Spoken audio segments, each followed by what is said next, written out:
Hi guys, James at Rampant Lion Reviews again for you today with another beer review. For this one, we are going to head down to Australia once again, and we're going to return to a brewery that's featured on the channel once before. Now, the last review that I did from these guys appeared on the channel maybe 2 or 3 months ago, if memory serves me correctly, but these guys are a very, very well respected brewery these days, and a lot of people have been telling me that I really need to check out some of their stuff, so it was quite cool to find it up here in Hong Kong. Thankfully though, I've found another beer from these guys. It is a style that I know these guys can do very, very well, one that they're particularly famed for in fact, and also a style that is pretty popular these days to say the least. So yeah, this is one that just kind of caught my eye because I like the name of it. I'll explain why in a little minute, but needless to say, I'm very, very curious to see what this beer is going to have in store for us. Hopefully it's another good beer. Hopefully it makes for an interesting review, and as always, I hope that you guys watching enjoy my take on this one as well. So yeah, for this review then, we're going to head down to Australia like I said. We're going to the state of Victoria, kind of the city of Melbourne as well, a little bit south of there to the Mornington Peninsula, and an area called Seaford, and that means that we're going to have a look at another beer from the wonderful Banks Brewing. So this particular beer is called Seagulls Don't Sleep. It comes in at 8% ABV, and this is another New England Hazy Imperial Double, whatever you want to call it, IPA, or to be specific, an Oat Cream Double IPA. So yeah, this is yet another beer that I picked up from Out of the Brew over in Central on Hong Kong Island here in the Hong Kong SAR, and they always get some really interesting Aussie beers over there, in fact, that none of the other shops here in Hong Kong seem to get. But the reason that I like this one was because, you know, in Aberdeen in Scotland where I studied chemistry, we had seagulls there that were fucking mutants. They were the size of cats basically, and I remember being in Melbourne and the seagulls being quite vicious as well actually. So yeah, this is one that just kind of made me smile when I saw it. So yeah, I thought, you know, need to review this one just because the name is funny, and also, you know, I know these guys are very good when it comes to the New England Hazies as well. So yeah, definitely nice to return to these guys after a couple of months, and I'm hoping this beer is as good as the last one that we had. That was just a Citra single hop if I remember correctly.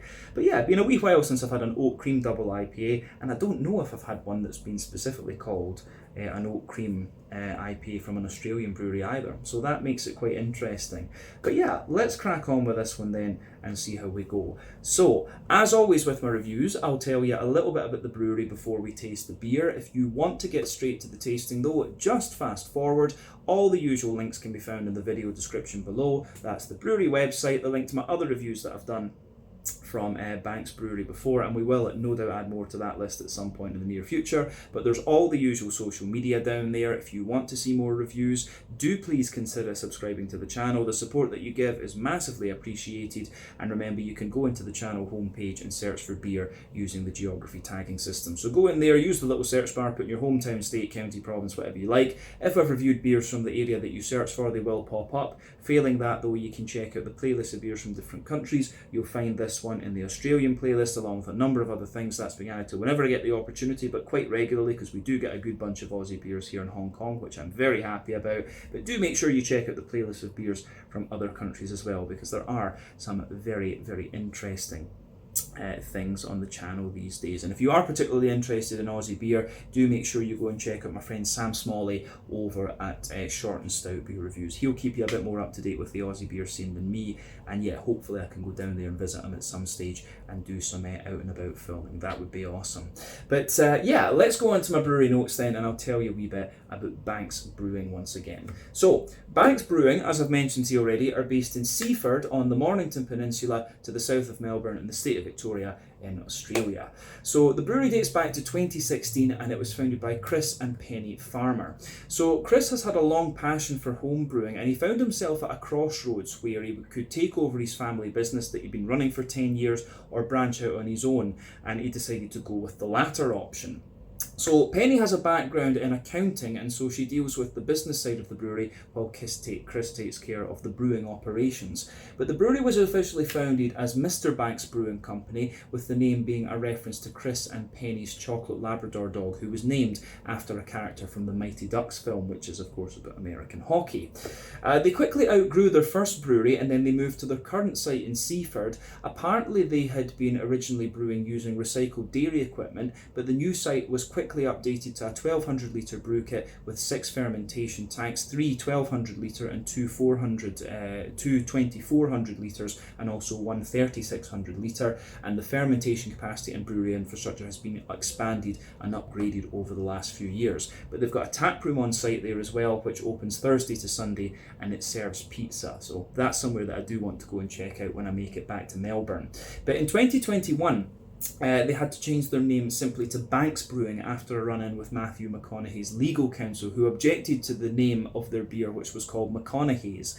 So the name resulted in a cease and desist letter after having had the beer on the market for 2 years. But apparently, despite the fact that they probably would have won the legal battle, they chose not to fight it because they said it just simply didn't make financial sense, and so they renamed the beer. But apparently Matthew McConaughey offered to endorse the beer if they donated a portion of the profits to his charity, which supported youth homelessness in the US. But unfortunately, this was scuppered by the fine print of the actor's deal with Wild Turkey Whiskey in the US as well, because he was only allowed to be endorsed by one alcohol company or something like this. But the beer is now called All Right, All Right, All Right. And this was what prompted the name of the brewery to be changed to simply Banks Brewery as well, to avoid any run-ins with Disney or whatever.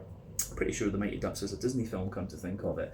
But like I said, over the years these guys have built up a very, very good reputation for themselves, particularly for their IPAs, and as of September 2024, when I'm filming this review for you, these guys have produced 290 different kinds of beer according to Untappd. But that is everything I can really tell you about Banks Brewing for the moment. If you want to learn more about these guys, you can check out the brewery website, you can follow them on Facebook and Instagram to keep up to date with all the latest goings on, and you can check out the Rate Beer, Untappd and Beer Advocate pages to learn a wee bit more about all the different beers that these guys have done. So let's go on and actually have a look at the beer itself. So as you can see, the artwork in this one is quite interesting. As I said, the name Seagulls Don't Sleep in Aberdeen, they certainly didn't. It will wake you up at all hours of the morning. But you can see at the top there, this is the kind of Banks Brewery text, the logo, whatever we're going to call it. Plain silver top on the can there. This one is a 500 milliliter can actually, which is quite interesting. Most Aussie IPA breweries these days tend to go for 440, so I'd be curious why they went with the half litre. Maybe it's just easier for them to calculate and so on. But like we said earlier, this one comes in at 8% ABV. It's an oat cream double IPA to be specific, but I tend to count these as New England hazies in all honesty. But the hops in this beer are HBC 586, Galaxy, Talus and Citra. Galaxy is of course an Australian hop, about 16% alpha acid. It gives you quite a lot of like passion fruit, pineapple and a lot of mango as well. Talus and Citra are both American. They're both, Talus is about 16% alpha acid, pink grapefruit and kind of coconutty characters. Citra's 14% alpha acid, lots of big mango and quite a bit of lemon limey character in a New England IPA, whereas HBC 586, I'm surprised it doesn't have a name yet, but it's quite high in alpha acid, about 18 to 20% sometimes, and it's supposed to give you quite a lot of mango and guava, of course. So I think we're going to get quite a tropical leaning New England double IPA out of this one. And the oat cream, of course, means it's going to be creamy as fuck, basically. So this should be really quite nice, this one. As I said, this one came from Out of the Brew in Central here in Hong Kong, or is that technically Shunwan? Can't think. But yeah, over on Hong Kong Island anyway. So yeah, Seagulls don't sleep, they certainly don't. Let's get this guy out into the glass and see what it's going to be like. I'm really curious about this one. And I'll be keeping this can too, just because it's funny. So, let's do this.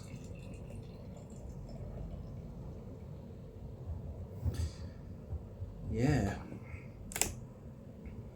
That looks pretty good. So, we've got maybe, 75% of the beer out and into the glass at the moment.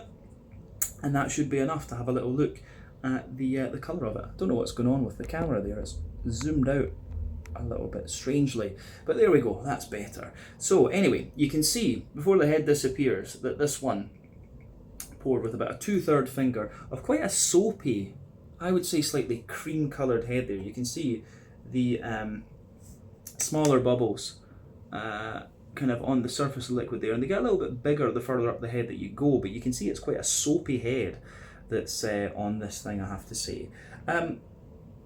In terms of the colour of this one, I would describe that as being akin to a nice mango juice. I always like comparing New England IPAs to different fruit juices because that's really what their appearance reminds me of.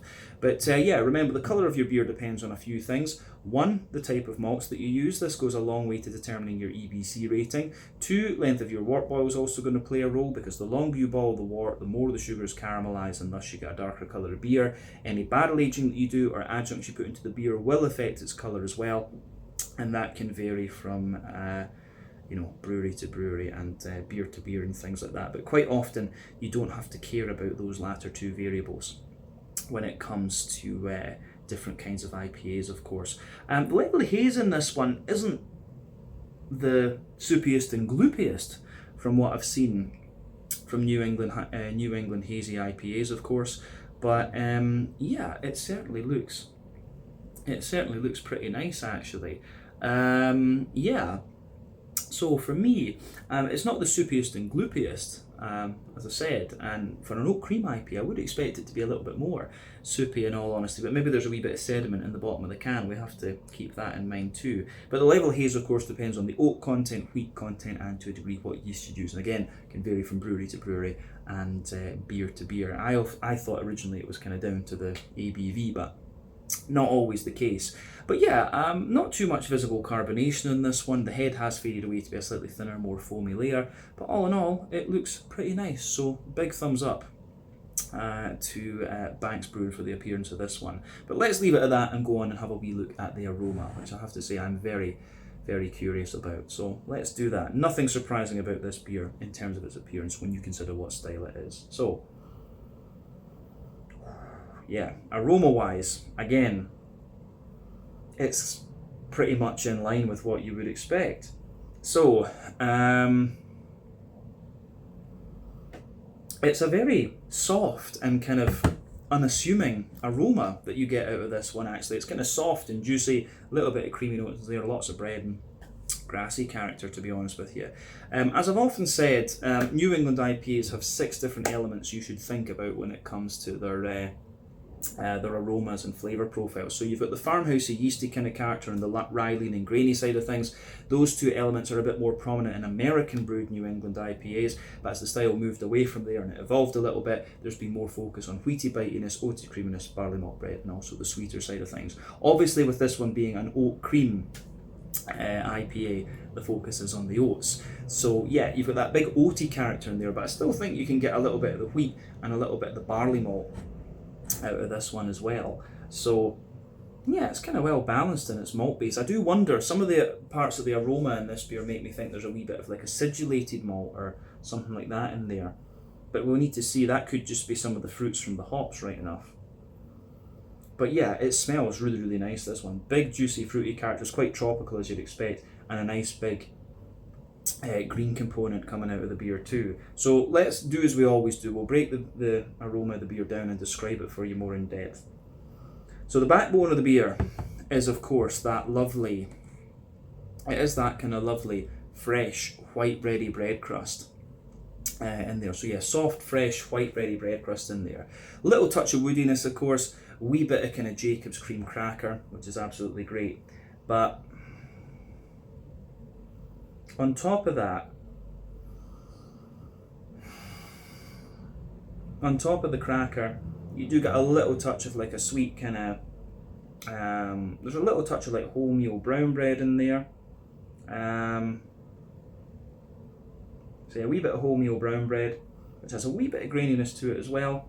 Then you get the soft, white bready character from the barley malt, and there's quite a wee bit of wheaty note to this one as well, which I think is really, really nice. So yeah, lovely kind of wheaty character to the beer there. It gives you a little bit more bitiness further back in the nose, of course, but you can smell that it's quite smooth too.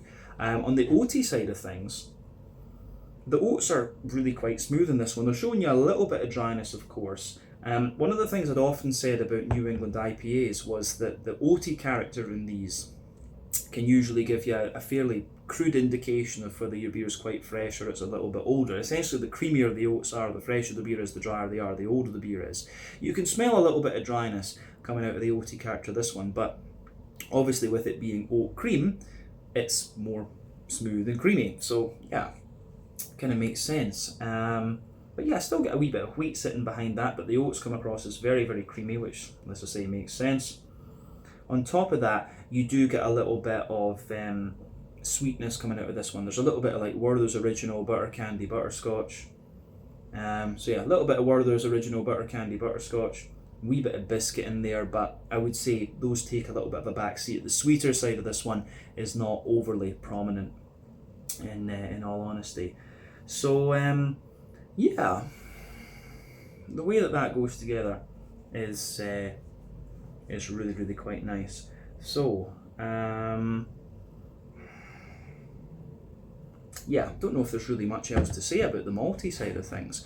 I'm curious to see how that comes out in the flavour, but it's, as I say, it's in some ways it's quite a mild-mannered IPA, this one. It's not madly pungent in terms of its aroma, but at the back of the nose you do get the kind of yeasty side of the beer, and the yeasty side of the beer is coming across as being more kind of creamy and white bready, not overly farmhousey and grainy and crackery as some of them can be. But yeah, we'll see how that turns out in the actual flavour as well. Now on the hoppy side of things, when it comes to your hopping in New England IPAs, there are of course three types of hoppings that you can use, or for any IPA right enough. You've got early edition hopping, which takes place within the first hour of the wort boil. That gives you mainly bitterness and a deeper, danker green component in terms of your flavour and aroma. You've got late edition hopping, which takes place within the last half hour of the wort boil. Usually that gives you a little bit of bitterness, but mainly flavour and aroma, and it's going to give you a brighter green component, of course. And then dry hopping, which takes place after the wort boil is complete. That's all about flavour and aroma, and it's going to contribute again to a brighter green component there. So yeah, New England IPAs tend to use late edition and dry hopping mostly. West Coast IPAs use all three, which is why they're deeper, danker and more bitter, generally speaking. But yeah, you can smell with this one that's the case. The green component in this one, there's a little touch of earthiness to it, of course, which you're often going to get. Maybe a wee touch of woody and herbal character, but you do have that nice big floral aromaticity coming out of this one. So you have lovely big floral aromaticity in there, some nice kind of bright grassy notes to the beer as well. So yeah, floral aromaticity, nice little bit of lighter grassy sort of notes too. Yeah, the way that goes together, I think, is it's really, really quite nice. The green component's kind of what you'd expect, in all honesty. Very bright, grassy, zesty, floral. I think most of the grassy zestiness will be coming from the citra. Maybe the talus is going to give you a wee bit of that as well, and the galaxy potentially. But yeah, the other thing I just realised there on the can is it says this one contains lactose, so that's maybe contributing to the kind of mild-manneredness of the malty side of this beer actually. But let's round off the aroma with a wee look at the fruity side of things. So we'll sugar it up a wee bit more, because as I say, the whole thing is quite mild-mannered. It's not madly pungent. So at the top of the nose you can smell a little bit of that sharper guava, which is to come, that apparently comes from the 586, but citra can give you a wee bit of that as well. It can sometimes give you more of a peachy sharpness too. So there's definitely a bit of that guava and peachy sharpness coming out of this one. Nice ripe juicy mango coming out of the beer as well. So yeah, the way that goes together is really nice. Big ripe juicy mango, peach, guava, like I said. Definitely a bit of apricot in there. I think the most prominent fruit in this one has got to be the mango, and I mean 586 is going to give you some of that galaxy. Citra is going to give you a wee bit of that too. Talus is going to give you the grapefruit, and maybe there's a wee bit of that mixing in with the guava and things right enough. But yes, it's mango, apricot and pineapple I think that really jump out of this one at me. And yeah, at the front of the nose you've got a wee bit more of a, yeah, at the front of the nose you've got a wee bit more of a lemony, limey type character coming out of the beer. Yeah, the way that goes together, I think, is really, really nice. So yeah, I don't know if there's much else we can really say about the aroma of this one. Like I say, it's quite a mild-mannered beer, this one, potentially because of the lactose and the oat cream in it. But I'm sure we'll still get a lot of flavour out of it anyway. So as I always say, take a bit of time to enjoy that aroma before you get stuck in, but I think we should try this one now and see what it's all about. So yeah, this one is Seagulls Don't Sleep, an 8% New England Hazy Imperial Double Oat Cream IPA from Banks Brewing in Seaford, Mornington Peninsula, Victoria, near Melbourne in Australia. Let's get stuck in. Slàinte, skål, and cheers.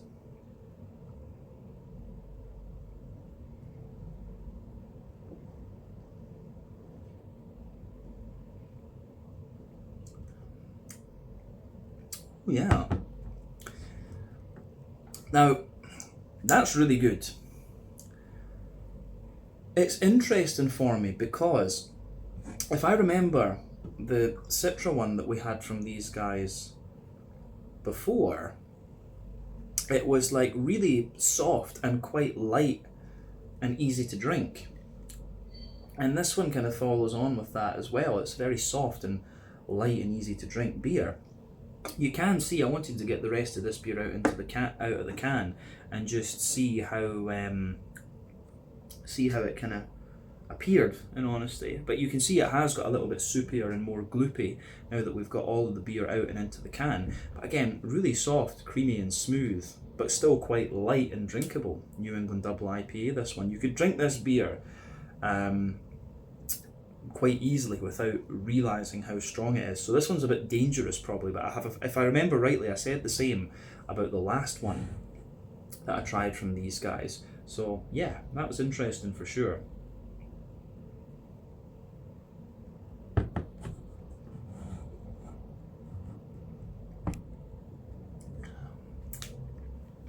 But yeah, another very, very good New England IPA from these guys. I have to admit, the mouthfeel on this one is that light that if you told me this was an oat cream and lactose containing hazy IPA, I'd maybe struggle to believe you, in honesty.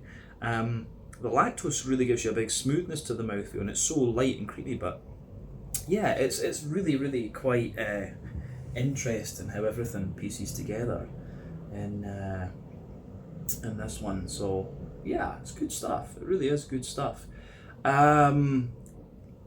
Yeah, you can see if this is, I've had two very good hazies from these guys now. You can see why this brewery are so highly rated in this particular style category. I think my next review from them will need to be something different. I'd like to see if they can do a West Coast IPA or a lager, or something at the dark end of the spectrum. So I need to speak to Sam and see if that's how possible that is. But yeah, really good stuff once again. So let's do as we always do, and we'll break the beer down and describe it for you a little bit more in depth. But a very soft, juicy, and just easy drinking hazy, this one. So middle third of your palate then, the backbone of the beer, you've got that lovely kind of fresh, white bready hedgehog bread roll in this one. And that goes together really, really nicely. As you move further forward on that middle third of your palate, you do get a nice little touch of woody character in there. There's a little bit of like Jacob's cream cracker sitting on top of that, but it's kind of drowned out by the softness of the bready character that the beer has. So potentially above the cracker, you maybe have a very light smattering of like soft wholemeal brown bready character to the beer. But then above that,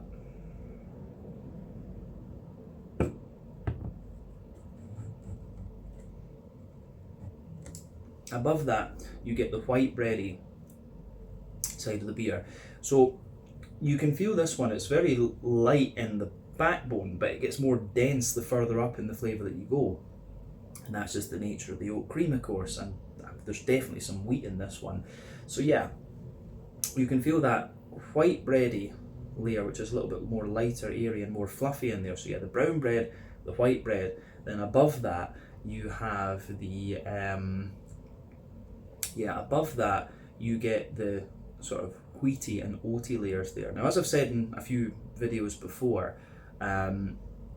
wheat and oats have slightly different characteristics depending on where they're from. You know, American wheat is quite soft and porridgey, I find, whereas it's a bit more smooth, I would say. American oats are more kind of soft and porridgey. That's kind of what I was wanting to say. Tired brain today, guys. But yeah, European oats are definitely more creamy, whereas the wheat is a bit more bitey. The Australians will, of course, produce their own malt because they've got vast swathes of agricultural land down there. So I wonder if some of the characteristics I'm picking up in this one are characteristic of the Australian oats and wheat and things. But you can feel that above the kind of more fluffy, airy white bread, you've got this nice wheaty character in there, and it's quite soft. It's actually quite like the American wheat, but further back on the middle third of your palate, it does have a little touch of bitiness to it. So yeah, maybe Australian wheat is quite smooth, but also a little bit bitey. Just need to see.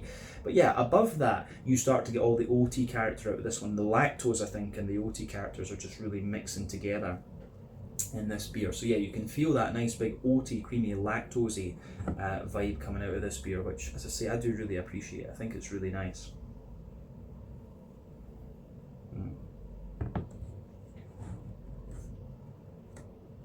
So yeah, the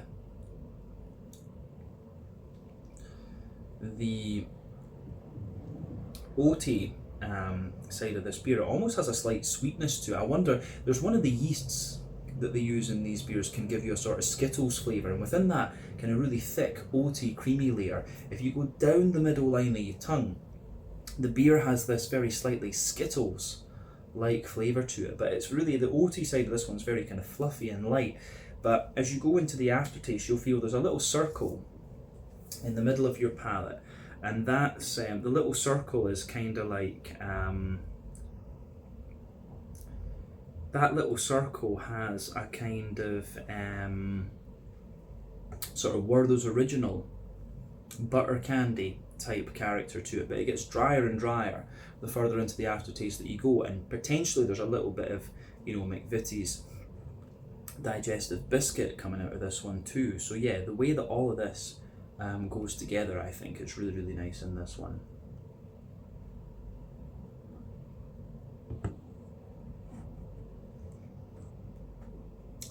So yeah, a little bit of Werther's Original butter candy, butterscotch, wee bit of biscuit, but then yeah, you've got that kind of Skittles flavour underneath everything, and then the oaty side of things.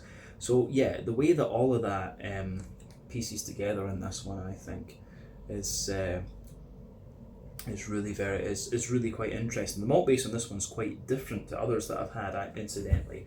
But yeah, let's go to the back third of your palate. As I've often said, sweeter flavours come out further forward, more dry and bitter flavours come out further back on your palate. And generally speaking, the back third of your palate will give you similar flavours to the middle third of your palate, just at different intensities. So yeah, the border region between middle and back third of your palate, you get that little bit of bready build up in there. You can feel the kind of brown bread in the base, the white bread on top of that, and then you've got the more fluffy, wheaty, or more dense but kind of still quite fluffy, wheaty bready character in there. It's got a wee touch of bite to it, right enough, but the base of that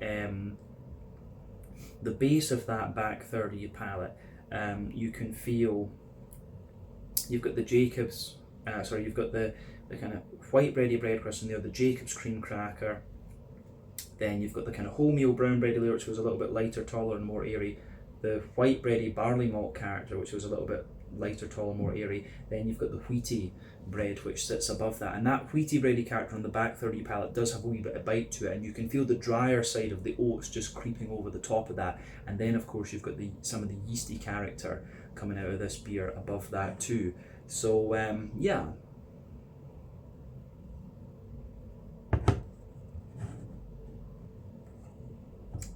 So the yeasty side of things for me,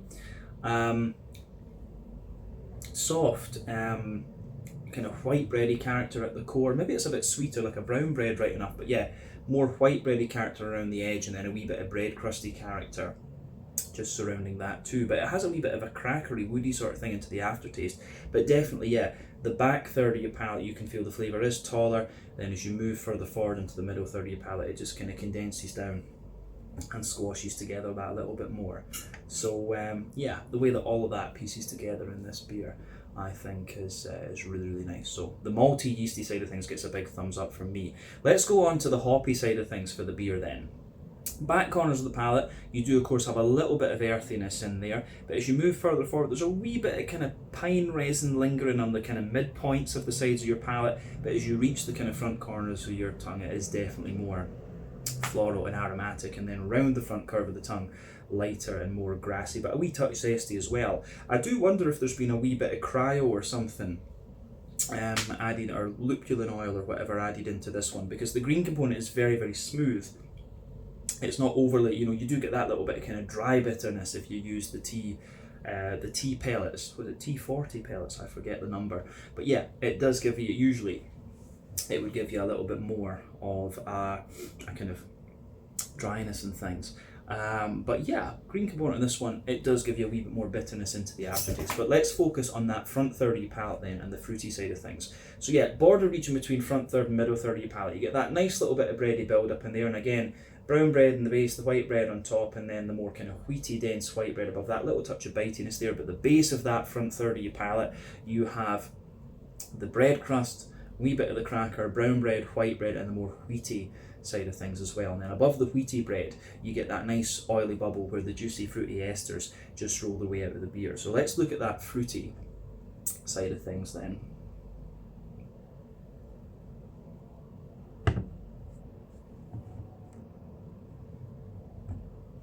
So yeah, the fruity side of the beer, nice and soft and juicy, right enough.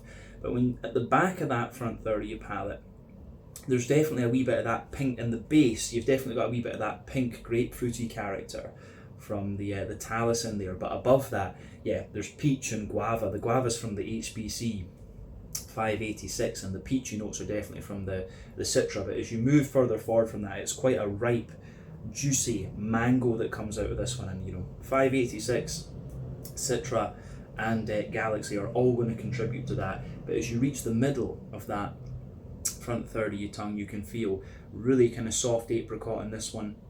Citra and Galaxy, I think, are the most likely ones to give you that. There's a bit of pineapple out there. Galaxy, I think, is the most likely candidate there. But you can feel those flavours kind of spread forward on the tongue, and you've got that wee bit of kind of coconutty character just lingering underneath as well, which is really, really nice. So yeah, the way the coconutty notes come out of this beer are quite interesting too. But just behind the front tip of the tongue, you do get that little bit of kind of lemony, limey character too, mixing in with the grassy esters. So yeah, the way that all of that pieces together in this beer is really quite interesting, but gets a thumbs up from me.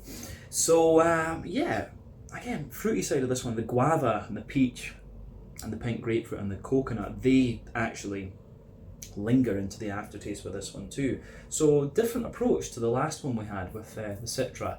But yeah, I think that's everything we need to say about the flavour. Let's round off the review with a wee look at the mouthfeel. So as I said earlier, this beer is actually really quite light and drinkable in a way. I would say that it's mid-bodied, like it's right in the middle of the spectrum. Carbonation is very, very smooth. It's got a soft, kind of silky and smooth, slightly creamy mouthfeel. The IBU count in this beer, what would we say?